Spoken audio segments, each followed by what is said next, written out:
खत्म हो जाएगा, क्या नई धरती पर इंसान जाके बस पाएंगे? क्या इंसान यहां इस धरती पर भी कहीं से आकर बसे हैं? ये भी बड़ी बात यहां पर पैदा होती है। डॉक्टर मार्तंड झा हमारे साथ कंट्रीब्यूटिंग एडिटर के तौर पर इस वक्त जुड़ गए हैं। बहुत स्वागत है आपका इस हमारे साथ जुड़ने के लिए अपने एनालिसिस के साथ। डॉक्टर मार्तंड, क्या वाकई हैबिटेबल जोन में मिलना इस बात की गारंटी होता है कि हम कहीं और जाकर बच सकते हैं, जी सकते हैं?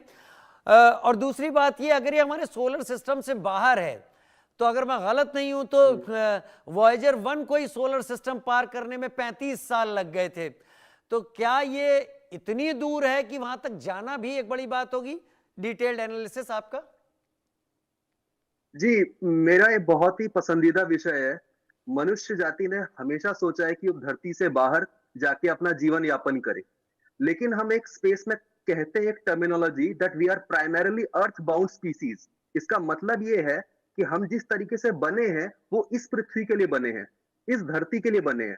किसी और ग्रह के लिए हमारा शरीर बना ही नहीं हुआ है। हम वैज्ञानिक खोज के लिए दूसरे ग्रहों पर जा सकते हैं, जाते भी हैं, लेकिन इसका मतलब ये नहीं है कि कोई दूसरे ग्रह पर हम जी लेंगे। जहां तक मुझे लगता है मानव जाति अभी वहां तक नहीं पहुंची है कि बिना अरबों खरबों रुपया उसमें फूके आप वहां जी पाए। ये मेरा एक पर्सनल टेक है इस चीज पर। आप मार्स पर चले जाइए, मंगल पर चले जाइए, हम जा क्यों रहे हैं पहले इसका एनालिसिस करना होगा। मेरे विचार में इसके दो एनालिसिस हैं। पहला तो ये साइंटिफिक इसका एनालिसिस है। उसका मतलब ये कि बाहर के प्लैनेट्स पे अगर कोई धातु मिल रहा है, कुछ ऐसी चीज मिल रही है जिससे मानव जाति का विकास हो सके, तो ये बहुत बड़ी बात होगी और इसी के लिए सबसे ज्यादा पैसा लगाया जाता है। ऐसी कोई चीज हमें मिल जाए जिसका उपकरण के तौर पर धरती पर प्रयोग किया जा सके। दूसरा ये मानसिक कुतूहल। मैं तो स्पेस एक्सप्लोरेशन को एक मानसिक कुतूहल की ही जद्दोजहद मानता हूं। दोनों चीजें जब एक साथ कंबाइंड होती हैं, तब स्पेस प्रोग्राम या जो स्पेस पॉलिसी है उसको आप एक पूरी अच्छी नजरिए से देखते हैं। मैंने अपना पूरा पीएचडी और एमफिल स्पेस पर लिखा था और उस पर मैंने बहुत सारे साइंटिस्ट से बात की। जिनसे मैंने बात की उनका प्राइमरीली यही कहना था कि हम लोग इतना पैसा जो खर्च करते हैं स्पेस में जाने के लिए, पहले उसका असेसमेंट जरूरी है। असेसमेंट क्यों जरूरी है? वो इसलिए कि क्या वहां बाहर जाकर क्या सिर्फ हम एक तरह का जिसको पॉपुलर चालू भाषा में हिंदी में कहा जाता है ना टशन दिखाने के लिए, टशन दिखाने वाला मामला बिल्कुल नहीं है। अगर आप खरबों डॉलर्स खर्च करके आउटर स्पेस में जा रहे हैं तो वहां से लेके क्या आ रहे हैं, ये मेरा एक एनालिसिस है। बाकी आप अगला सवाल पूछ सकते हैं। नहीं, वाकई वाकई आपने बड़ा और दायरा दे दिया इस चीज को। लेकिन अगर नई धरती ये मिल गई है और वो हैबिटेबल जोन में है, यानी वहां पानी उस फॉर्म में है, पानी है तो जाहिर सी बात है H2O उसको हम बोलेंगे, यानी ऑक्सीजन भी वहां पर सस्टेन कर रही है, हाइड्रोजन और कार्बन डाइऑक्साइड भी वहां पर मिलेगी, कई चीजें बहुत सारी हैं। तो फिर यही चीजें तो हमें इस धरती पर जरूरी होती हैं।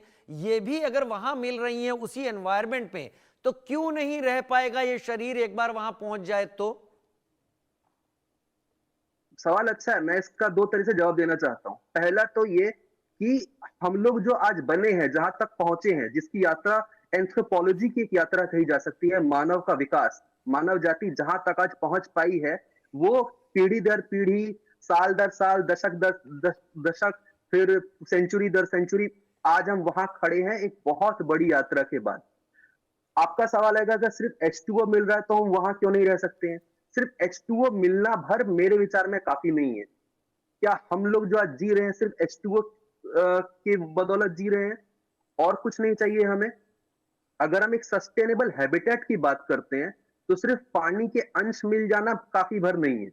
ये मेरा एनालिसिस है। सिर्फ पानी के अंश मिल जाना ही काफ़ी नहीं है, ये आपका एनालिसिस है, क्योंकि जीने के लिए और भी चीज़ों की ज़रूरत है। लेकिन डॉक्टर मार्तंड झा, ये जी, क्या दरवाजे नहीं खोलता है?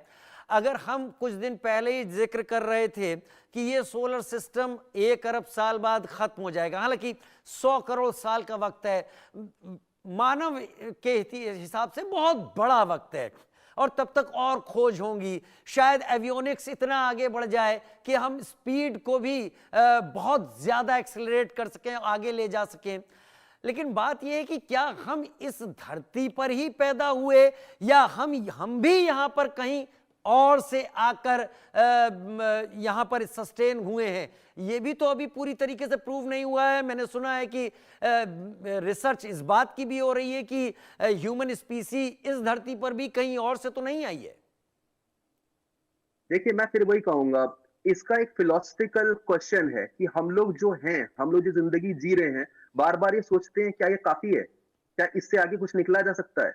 हम अमीर से अमीर हो जाएं, कितना ही पैसा कमा लें, फिर भी हमें लगता है कि कुछ रह गया है, कुछ कसर रह गई है, और उस कसर को पूरा करने के लिए साइंटिफिक एडवांसमेंट्स में हमारी रुचि, और हमारे जो फोर फादर्स रहे उनकी रुचि हमेशा स्पेस में इसी वजह से रही थी कि देखिए, मैं एक पॉइंट बोलना भूल गया था, मैं बीच में अपनी बात को खुद ही काट रहा हूं, जी। और ये बोलना चाहता हूं कि स्पेस में जाना और वहां पा लेना कि मान लीजिए कोई दूसरी स्पीसीज हो, ये अपने आप में बहुत बड़ा खतरा भी तो हो सकता है।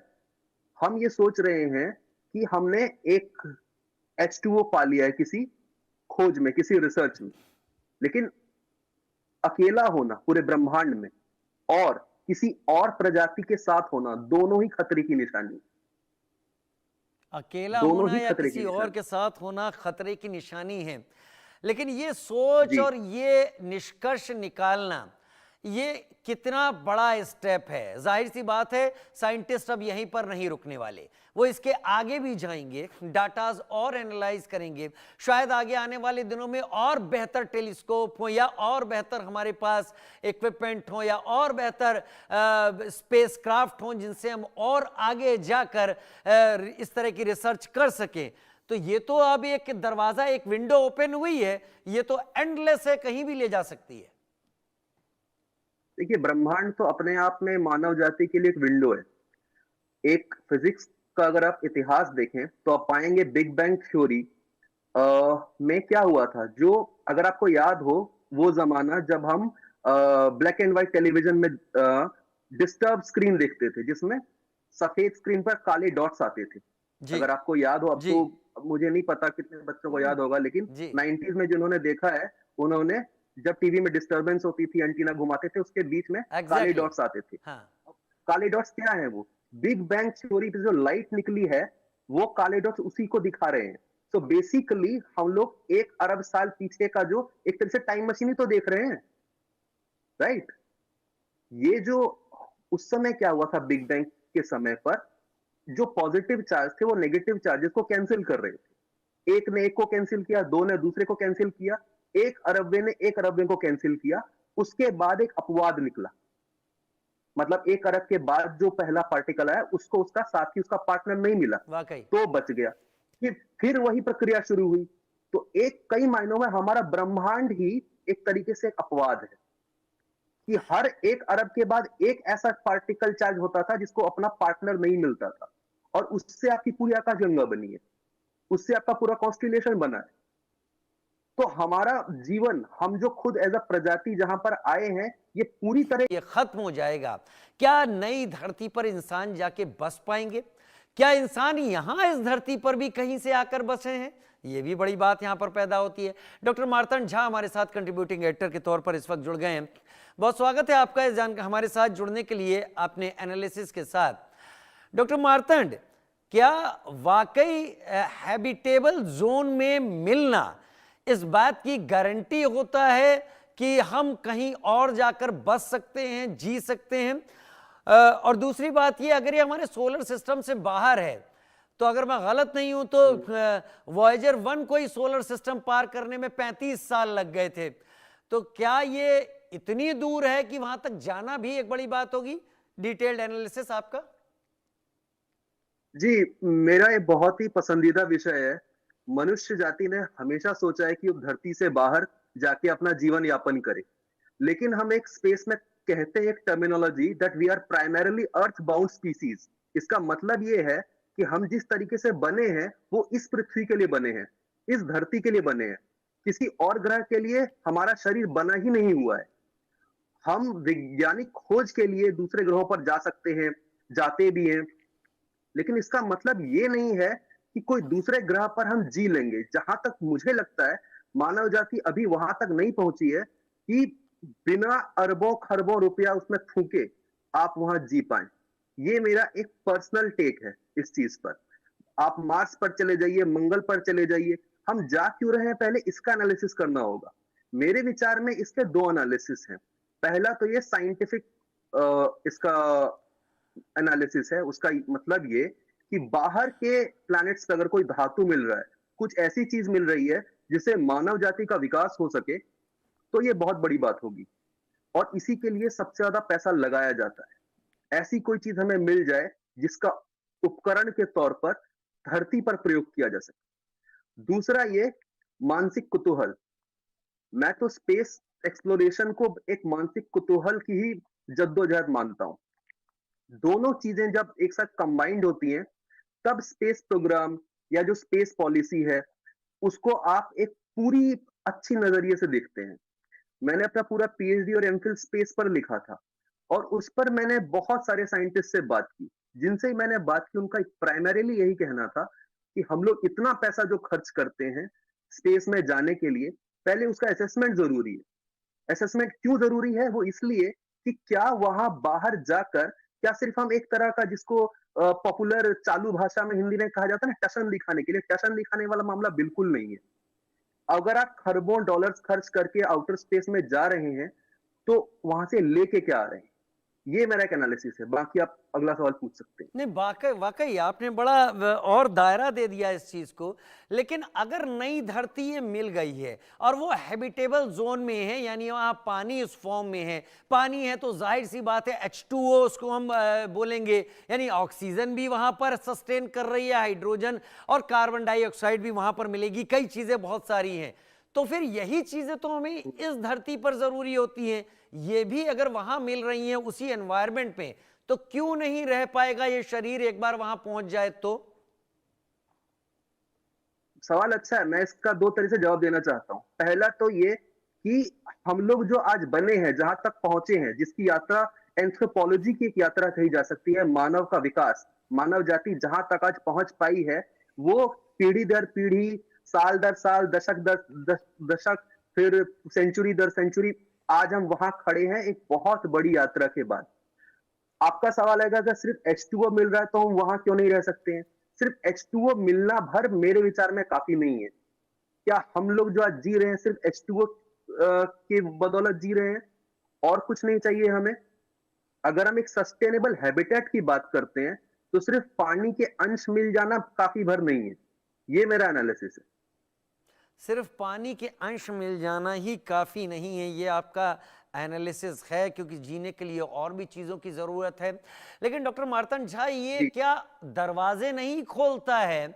अगर हम कुछ दिन पहले ही जिक्र कर रहे थे कि ये सोलर सिस्टम 1 अरब साल बाद खत्म हो जाएगा, हालांकि 100 करोड़ साल का वक्त है, मानव के हिसाब से बहुत बड़ा वक्त है, और तब तक और खोज होंगी, शायद एवियोनिक्स इतना आगे बढ़ जाए कि हम स्पीड को भी बहुत ज़्यादा एक्सेलरेट कर सकें, आगे ले जा सकें। लेकिन बात यह है कि क्या हम इस धरती पर ही पैदा हुए या हम भी यहाँ पर कहीं और से आकर यहाँ पर सस्टेन हुए हैं? ये भी तो अभी पूरी तरीके से प्रूव नहीं हुआ है। मैंने सुना है कि रिसर्च इस बात की भी हो रही है कि ह्यूमन स्पीसी इस धरती पर भी कहीं और से तो नहीं आई है। देखिए, मैं फिर वही कहूंगा, इसका एक फिलोसफिकल क्वेश्चन है कि हम लोग जो हैं, हम लोग जो जिंदगी जी रहे हैं, बार बार ये सोचते हैं क्या ये काफी है, क्या इससे आगे कुछ निकला जा सकता है?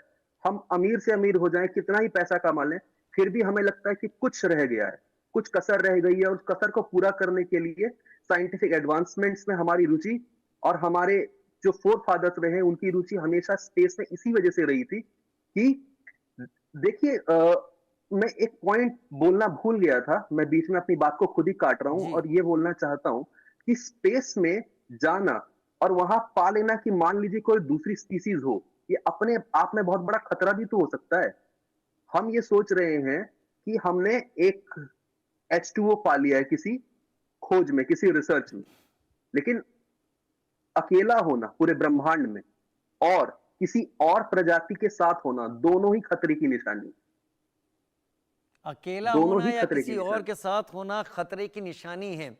लेकिन ये सोच जी। और ये निष्कर्ष निकालना, ये कितना बड़ा स्टेप है। जाहिर सी बात है साइंटिस्ट अब यहीं पर नहीं रुकने वाले, वो इसके आगे भी जाएंगे, डाटाज और एनालाइज करेंगे। शायद आगे आने वाले दिनों में और बेहतर टेलीस्कोप हो, या और बेहतर हमारे पास इक्विपमेंट हो, या और बेहतर स्पेसक्राफ्ट हो जिनसे हम और आगे जाकर इस तरह की रिसर्च कर सकें। तो ये तो अब एक दरवाजा, एक विंडो ओपन हुई है, ये तो एंडलेस है, कहीं भी ले जा सकती है।